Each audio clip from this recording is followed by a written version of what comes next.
যে কোনো একটা মনে করেন কেউ একটা মানে আত্মহত্যা করলো, ফাঁসি দিল, বা এলাকার কোনো একটা যে কোনো বড় ধরনের ঘটনা যে মনে করেন যে পুলিশ জানাতে চাচ্ছে না লোকজন, সেটা আপনারা আমাদেরকে জানাবেন, জানাবেন এবং কি আমরা সেই ব্যাপারে আইনগত ব্যবস্থা নিব।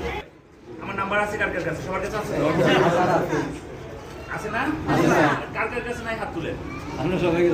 যদি না থাকে তাহলে এখন এইভাবে মনে করেন প্রত্যেকটা ঘটনা আমাদেরকে জানাতে হবে, এবং কি আমরা এই যে এই সামনে ইলেকশন আসতেছে, ইলেকশনের কারণেও আমরা এলাকায় এলাকায় যাবো। আপনাদের প্রত্যেকের মোবাইল নাম্বার দিয়ে আছে তো? অনেক সময় দেখেন মোবাইল বন্ধ থাকে, মোবাইল বন্ধ থাকবে না কারো। কার কার মোবাইল বন্ধ আছে বলেন তো? সিম নাই কার কার? মোবাইল নাই কার কার? মোবাইল নাই কার কার? মোবাইল সবারই আছে, তাই না? এখন রিক্সাওয়ালাদেরও মোবাইল থাকে। আমি মনে করেন যে এখানে যে নাম্বারটা দেওয়া থাকবে, আমরা ওই নাম্বারে আপনাদের সাথে যোগাযোগ করবো, এবং কি আপনারাও আমাদেরকে বিভিন্ন তথ্যগুলো জানায় সাহায্য করবেন। সামনে ইলেকশন আসতেছে, ইলেকশনের সময় আপনারাও কিন্তু অনেক বড় বড় ডিউটি করে, তাই না? আপনাদেরও এই কেন্দ্রে থাকতে হয়, তারপরে এই ডিউটিগুলো পালন করতে হয়।